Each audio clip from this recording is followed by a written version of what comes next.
ಹರಕೆ ಬೇಡಿಕೊಂಡಿದ್ದೀಯಾ? ನಿಜ ಸ್ವಾಮಿ, ನಿಮ್ಮಂತ ಪುಣ್ಯವಂತ ನೀತಿವಂತ ಪತಿ ಸಿಗ್ಬೇಕಾದ್ರೆ ನನ್ನ 7 ಜನ್ಮದ ಪುಣ್ಯವೆಂದು ಭಾವಿಸ್ಕೊಂಡಿದ್ದೀನಿ. ಆದರೆ ನಮ್ಮ ಮದುವೆಯಾಗಿ 3 ವರ್ಷ ಆದರೂ ನಮಗೊಂದು ಮಗು ಹುಟ್ಟಲಿಲ್ಲ. ಅದಕ್ಕೆ ಆದಷ್ಟು ಬೇಗ ನಮಗೊಂದು ಮಗು ಹುಟ್ಟಲಿ ಅಂತ ಆ ದೇವರಿಗೆ ಪ್ರತಿನಿತ್ಯ ತುಪ್ಪದ ಅಭಿಷೇಕ ಮಾಡಿಸ್ತೀನಿ ಅಂತ ಹೇಳ್ತಿದ್ದೇನೆ. ನಮಗೊಂದು ಮಗು ಹುಟ್ಟಿದ್ರೆ ಸಾಕು, ನಮ್ಮ ಜನ್ಮ ಸಾರ್ಥಕಲ್ವೇ? ಮಹಾದೇವಿ, ಇಲ್ಲದ ಆಶಯಗಳನ್ನು ಕೈ ಬೀಸಿ ಕರೆದು ಮನಸ್ಸಿಗೆ ಭಾರ ಮಾಡಿಕೊಳ್ಳಬಾರದು.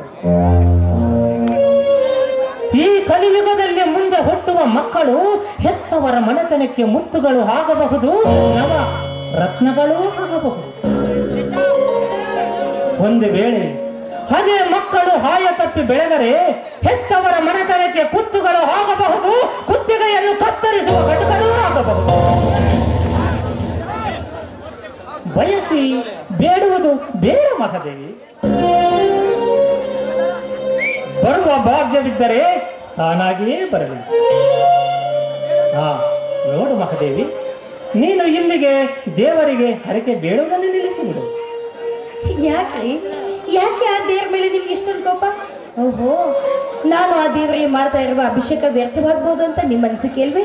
ಇಲ್ಲ ಅಂದ್ರೆ ಖಂಡಿತವಾಗ್ಲೂ ಇಲ್ಲ. ನೋಡ್ತಾ ಇರಿ, ಇಂದಿಲ್ಲ ನಾಳೆ ನಮಗೊಂದು ಮಗು ಹುಟ್ಟೋದು ಖಂಡಿತ. ಅವನೇ ಈ ಮನೆ ನಂದಾದೀಪ. ಅವನು ಕೂಡ ನಿಮ್ಮ ಹಾಗೆ ದೊಡ್ಡ ಗುಣ ಹೊಂದಿ ದೊಡ್ಡ ಗಣಿಯಾಗಿ ದೊಡ್ಡ ಕೀರ್ತಿ ತರ್ತಾನೆ ಈ ನಮ್ಮ ಮನೆತನಕ್ಕೆ. ನನ್ನ ಆಸೆ ಪೂರೈಕೆ ಆಗೋದ್ರಲ್ಲಿ ಯಾವ ಸಂದೇಹವೂ ಇಲ್ಲ.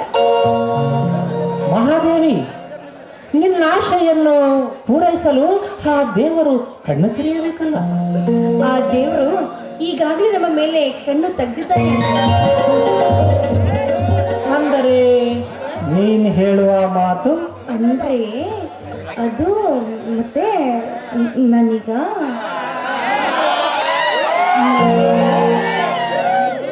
ನಾನೀಗ 3 ತಿಂಗಳ ಗರ್ಭಿಣಿ. ಮಹಾದೇವಿ, ಮಹಾದೇವಿ, ಈ ಮಾತು ಸತ್ಯವೇನು ಕಡೆ? ನನ್ನ ನಾಚಿಕೆ ಆಗುತ್ತೆ. ಮಹಾದೇವಿ, ಹಿಂದೆ ನೀನು ಎಷ್ಟೇ ಸಲ ನಾಚಿಕೆಗೊಂಡರೂ ಬರೇ ನನ್ನ ಮನ ನಗುತ್ತಿತ್ತು. ಆದರೆ ಇಂದು ನಿನ್ನ ನಾಚಿಕೆಯ ಸೌಂದರ್ಯ ನನ್ನ ಹೃದಯದ ತಂತಿಗಳು ಸಪ್ತ ಸ್ವರಗಳಿಂದ ಬೀಟಿದಂತಾಗಿದೆ.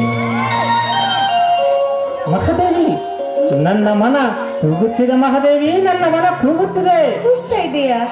ಏನೆಂದು? ನಿನ್ನನ್ನು ಬಿಗಿದಪ್ಪಿಕೊಂಡು. ಈಗ